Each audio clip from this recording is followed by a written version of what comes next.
Update 2.8, otherwise known as the Raiding Party update, finally gives us the long-anticipated first iteration of cross-platform parties.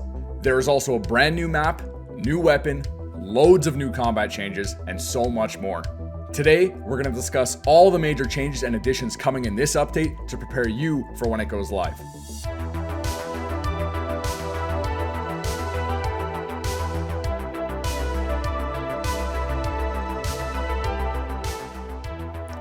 I'm going to go ahead and leave a link to these patch notes in the description below. You're more than welcome to check them out on your own. The major focus of this video is we're going to go over all the main points of this patch and discuss and let you know my thoughts on the different changes or additions coming in this update. So first up, we have the news that Chivalry 2 is coming to PlayStation Plus on PS4 and PS5 for the month of May at no cost for PlayStation Plus members. It'll be available from May 2nd to June 5th. So this will be one day after this update goes live. Again, May 2nd to June 5th. This is going to be great for the game. It's going to allow a lot of new people to try the game out if they've been interested in it. It's just going to put more eyes on Chivalry. We saw how well it worked out when they put Chivalry 2 on the Xbox Games Pass. There was a ton of new people playing, ton of new interest in the game, and Chivalry 2 saw a bit of a revival there at the end of last year when they added it. So this overall, I think, is a really good thing coming to the game. This next feature is probably the most requested feature for Torn Banner to add to the game since the game's launch. It is finally being implemented into Chivalry 2. That is the first iteration of cross-platform parties. Now, they do mention that this is a beta of the cross-platform party, so we'll have to see how that goes. However, they say that you're going to essentially be able to add anyone to your party from any platform, which is what we've been asking for forever. Again, the game is already cross-play, but we haven't had cross-platform parties. We haven't been able to party up from people on Xbox to PC or PlayStation to Xbox, whatever it is. So it's finally being added to the game. Essentially, each person is going to have a unique friend code that'll be generated for your account, and you're going to be able to add each other's friend codes and then invite people to your party on your in-game Chivalry friends list, which is how I figured they would do it. It just makes the most sense. It's a shame that it's taken this long, but at least it's finally here and we're going to get to try it. It is in beta. They do mention that this is still in beta, so there's probably going to be some issues on launch. Judging how many issues were present in existing Chivalry parties when the game first launched, there was a ton of issues with parties. We'll see how this plays out. I'm hopeful. I'm excited that it's coming to the game, but still a little concerned that it might not work right away, and we might have to wait for another update for it to work. We'll just have to wait and see. Now, I got to address the biggest elephant in the room when it comes to the topic of cross-play and cross-platform parties. Many moons ago, many months ago, they had told us prior to the game's release on Steam that there will be cross-progression coming to Chivalry 2. You will be able to transfer your progress from your Epic Games account to your Steam account and continue over there. We have not heard anything about cross-progression since they made this initial announcement almost 1 year ago today. I think they announced this, I think this post here was from, May 19th. We're almost there. We haven't heard anything about cross-progression since they mentioned it for the first time. So I really want to know what they're doing. A lot of people, like myself, we want to play on Steam, but our pre-order bonuses, our skins, all of our main progress is on Epic Games. I'm too afraid to purchase anything on Steam or buy anything because I don't know how the progression is going to work. I don't know if I move my Epic stuff over, is it going to merge? Or is it going to completely wipe my Steam progress and it'll just be what I had on Epic Games? They need to come out and make a statement, give us an update on this. It's been far too long, and honestly, it's just completely unacceptable at this point. It's honestly false advertising. Like, I bought the game a second time because I heard that there was going to be cross progression, and they've said nothing on this matter. So I think it's time Torn Banner gives us an appropriate response. Either tell us that it's canceled, tell us that it's still being worked on, just tell us something, because we haven't heard anything in almost a year. All right, so this next one is exciting for anyone looking for additional content to the game. They're adding another campaign pass. For those unfamiliar, they started these campaign passes. They're essentially like battle passes. They started this in the last update, the Winter War update, which, by the way, was back in November. We haven't had a new update since, so It's exciting that we're finally getting one. Anyways, so this campaign pass, again, like the other one, adding a whole bunch of new skins to the game, cosmetics, face paints, and armors and weapon skins. So it's good if you're looking for something to grind toward. Now, something different between this pass and the last one. So this one, it states that we're getting 10 free unlocks in the campaign pass and 30 additional unlocks if you buy it. Now, the last pass had 20 free unlocks and 20 additional unlocks if you bought it. So a little bit disappointing that we're getting less for free this time. You essentially have to buy the pass if you want to actually take advantage of it. So that kind of sucks, but it looks like there's no expiry time, just like how there wasn't an expiry time on the Winter War Pass. So these battle passes, campaign passes, they don't expire. It looks like you're going to be able to also swap between which one you want to work on. So if you have both and you're working on both, you can pick, I want to work on the Winter War Pass, I want to work on the Raiding Party Pass, and just kind of go at your own leisure. Again, great. This is great for, you know, new content, new skins and stuff. I'm probably not going to pick it up myself. Again, relating back to my previous point, I just don't feel comfortable purchasing it on Steam when I don't know or Epic, when I don't know what's going on with cross progression. I won't be purchasing this one. It's great that there's new stuff, but I just don't care that much. I care more about cross progression. Next up on the list, we have the addition of a brand new map to Chivalry 2, the Sacking of Bridgetown. They've been teasing this map for over like the last month now. Since at least the end of March, they've been teasing this one. It looks like it's going to be our very first Agatha versus Tenosia map, which is really cool. It's exciting to see what they're going to do with that. They've posted screenshots and stuff in their Discord, so you can go check them out there. It looks really pretty. I'm not really worried about map design or anything. Torn Banner has a good track record, especially with all the other maps of decent map design and layout and gorgeous looking maps. So I'm excited. It's something new. It should be pretty fun. Sadly, it looks like it is the only new map we're getting in this update, which kind of sucks because it's, like I said, it's been a couple months now, more than a couple months since the last update. So to only get one map is a bit of a disappointment, but hey, it's something, right? Otherwise, map changes.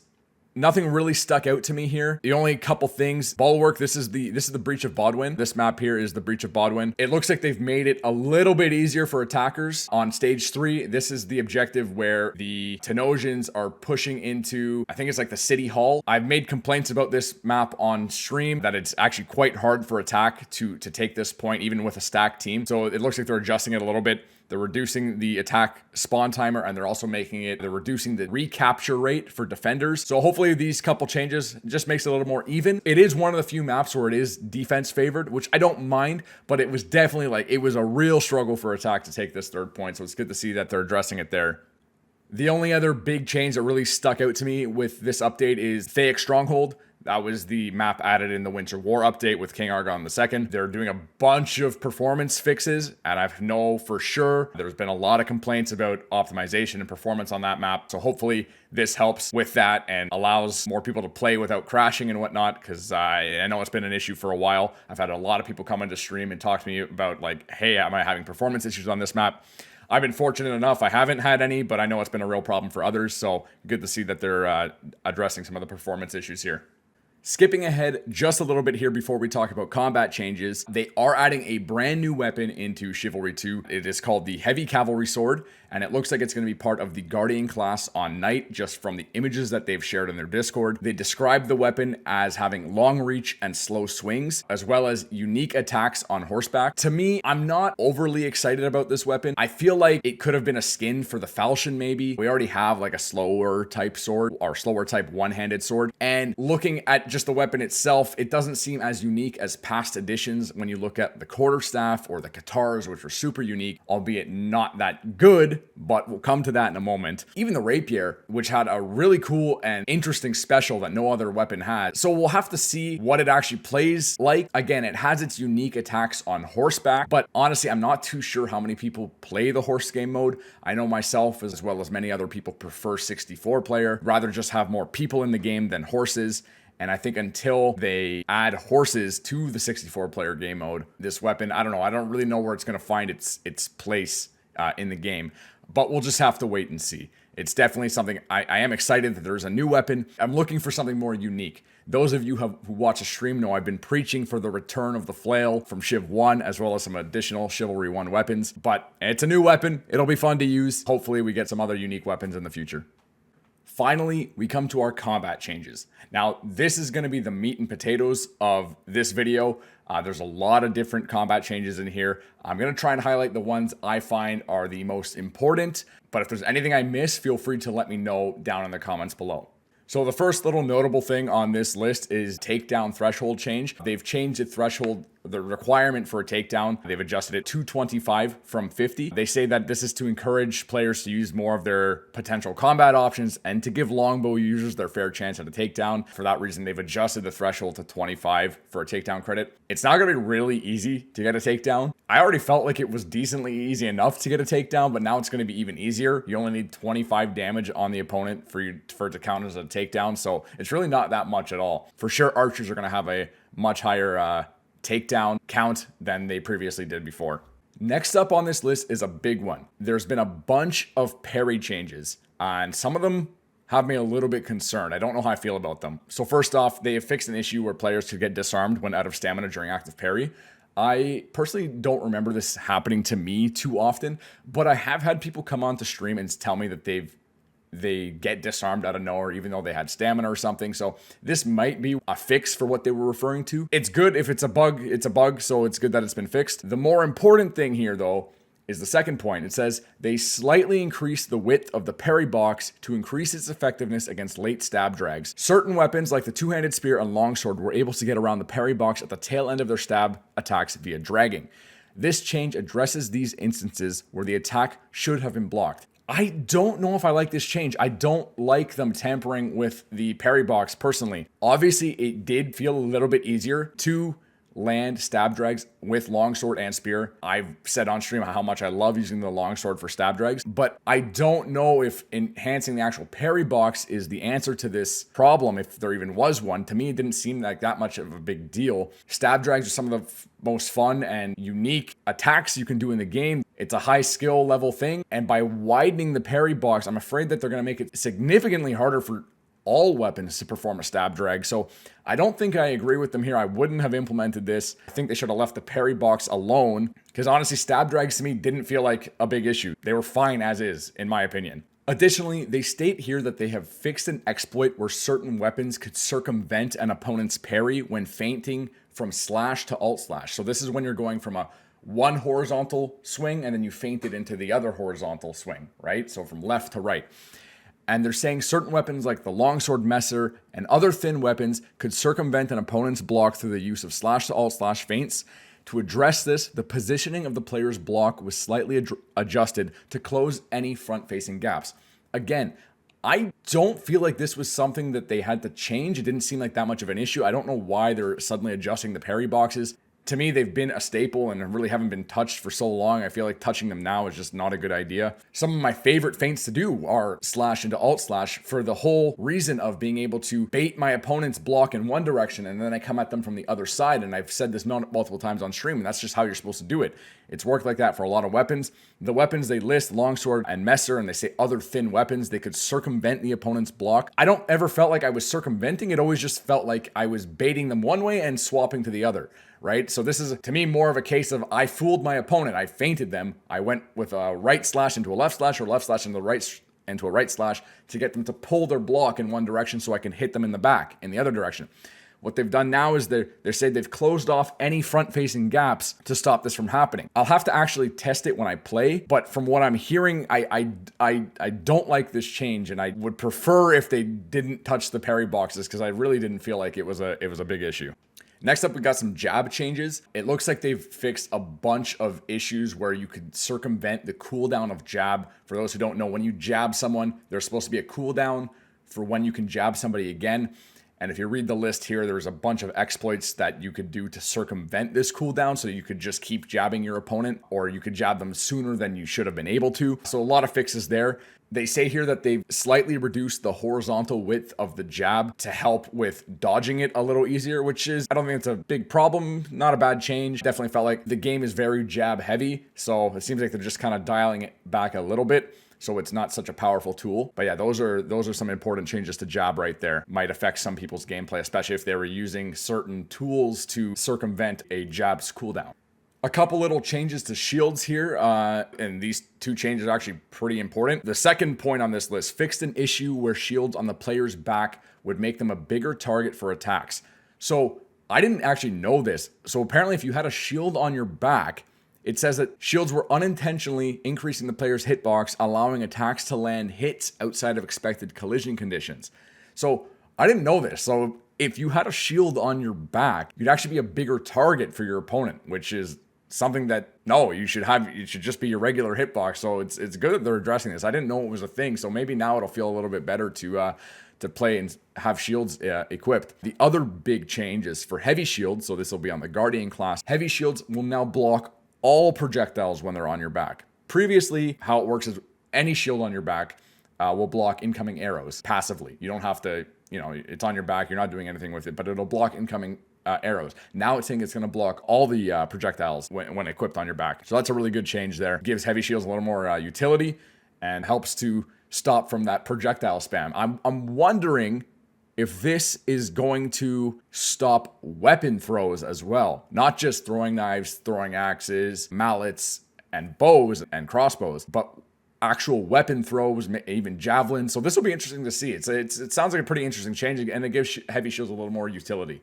There's a few general combat changes listed here that I want to go over because they're pretty important. The first one here is they've fixed an exploit with the flaming chicken, which could damage your teammates and set fire to them. A lot of people were doing this to grief your fellow teammates. So it looks like now you won't be able to jab your teammates with a fire chicken and set them on fire, which is good for good for the game overall. We don't need any griefing in the game. This change here is a big one. It sounds like they have fixed the notorious quadruple feint, as it was referred to by the community. Essentially, you would be able to cancel heavy attacks or feints from a neutral position as long as a previous attack landed on your opponent or an object that could receive damage. This could allow some wonky things. I didn't really talk about it too much on stream because I didn't want the news out there, but I know a lot of people already figured it out. You could hit your opponent, start a feint, and then cancel that attack with another attack of your own and counterattack, and then feint that counterattack, and you can essentially feint them 4 times. It was insane. So it looks like that this has been fixed. Now I know that you could also feint through the same mechanic. You could feint your jabs and you could feint your kicks, which again, is something that is not supposed to be feintable. So I do want to test this after the update goes live and see if you can still feint your kicks and jabs after this patch has been applied. But yeah, good overall. It allowed for some wonky fights and weird animations, and it's good that it's been fixed. This is an important one here. It's a small one, but I feel like an important one. They've added bonus score for defenders. So essentially, if you kill attackers, if you defeat an attacking opponent, you get a little bit of bonus score, which I think is a nice incentive for the defenders because defense in this game has always felt unwinnable at times. It's not as fun as attacking is. So it looks like they're slowly adding a little bit more incentive to defense through you get a little bit of higher score when you defeat attackers. It's a decent change. I don't think it's going to solve the issue of defense being not fun. I think they got some other things to address there, but a step in the right direction for sure. This right here is a super important fix to a problem that has been plaguing Chivalry since its launch, and that is counter spamming. Essentially, as they say here, it was discovered that if a player inputs a counter, inputs block after a successful hit, and then inputs another counter attempt afterwards, their attack speed is essentially faster than a typical combo speed of a weapon. This has to do with the game's mechanics. Essentially, if you land a hit on an opponent, you are allowed to immediately enter the block state, and because you can enter block, you can enter counter. So what is happening is you're actually bypassing the combo animation. So after you hit the opponent, there's that little bit of animation that leads in and follows through into your next combo swing. And by doing this exploit of counter spamming, you can bypass that part of the animation that leads into the combo and allows you to attack faster than normal. So it's good to see that they have finally adjusted this, have finally fixed this. I'm definitely going to test it to make sure it's not an issue anymore, but it was super effective with weapons such as the sword or the mace, where they can just keep countering and countering and countering, and essentially they can steal the initiative of attacks by doing this. It's a great change and a welcome change, and I definitely going to test this once the patch goes live. Jumping down the list here a little bit, we're getting into the more weapon-specific combat changes. First up, the one that sticks out to me here is the heavy mace. They've adjusted its stamina loss reduction from 20% to 10%. So for those who weren't aware, there are a couple weapons in the game right now that actually block or they absorb stamina better than others. One of them is the heavy mace. It says that they've changed it from 20% to 10% reduction. So it's still better to block with a heavy mace than it is to, let's say, with a sword or a long sword, but it's not such a drastic difference anymore. So it looks like they're just dialing it back a little bit to help with balance, because for sure heavy mace and the other weapons have seen a lot more use because of their stamina reduction capabilities. Big change here for the Katars. Huge buffs coming to the Katars. It's great to see. We've been advocating on stream for a lot of changes to the Katars, and honestly, a lot of the things we mentioned on stream have been now implemented into the game, so it's great to see that Torn Banner is actually listening. They definitely have seen the most love when it comes to weapon-specific changes this patch. We'll start off, we'll just go down the list here. They fixed an issue where the sprinting special attack hitboxes were ending too early, so they're going to last a little longer now, so you'll probably be able to hit a little bit easier when doing a sprint attack.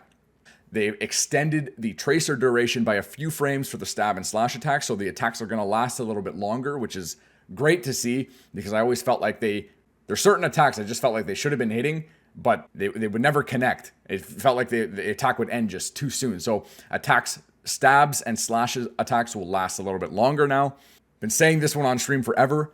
They have increased the sprint attack damage from 30 to 60. Great change. It made no sense that the sprint attack was doing 30 damage before. Literally, the sprint attack was doing as much damage as one Katar would do.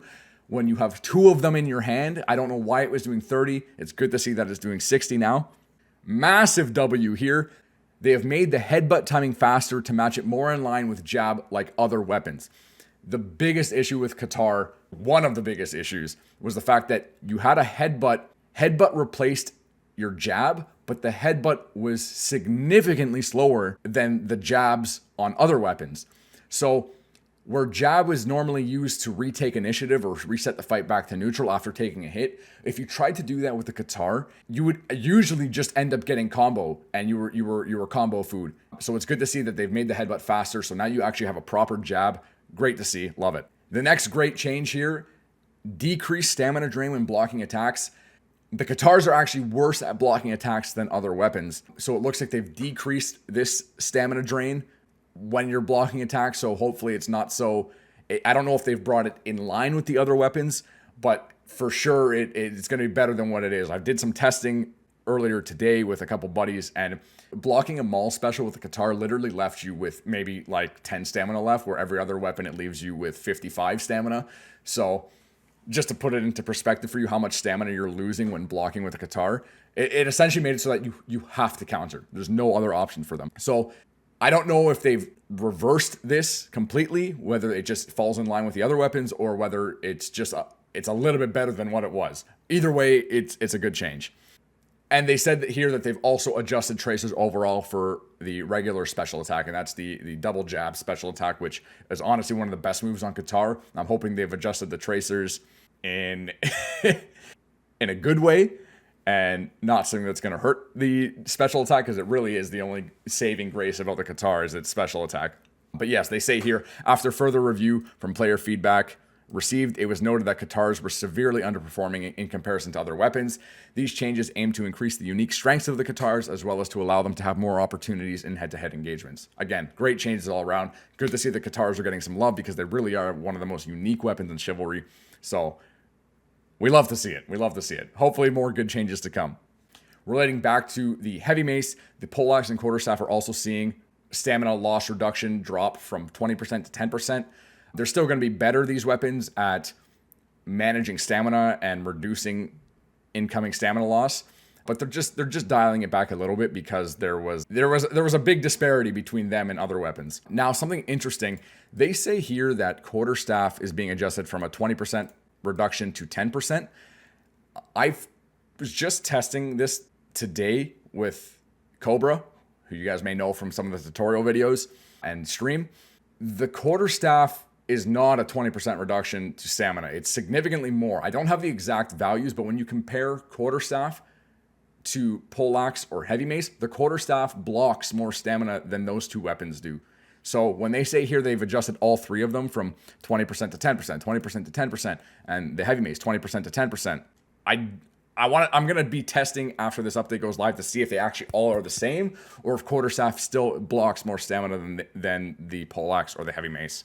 All right, guys, so that pretty much covers all the major points I wanted to talk about for this update. If you think there's anything important that I missed, please let me know down below, and I'll be happy to partake in the discussion in the comment section. I think there's some good changes in this update, but I also think that there are some others I disagree with. We'll just have to wait and see till the update drops. Once again, the update is scheduled to release on May 1st, and it's scheduled to go live on PlayStation Plus on May the 2nd. So I'll be playing it, probably playing it for the next week. I'm looking forward to trying out some of the new stuff. As always, if you enjoyed the video, consider leaving a thumbs up and hitting that subscribe button. And don't forget to check me out on twitch.tv/StripedSweater live for live gameplay and tips and tricks. As always, I'll catch you in the next one.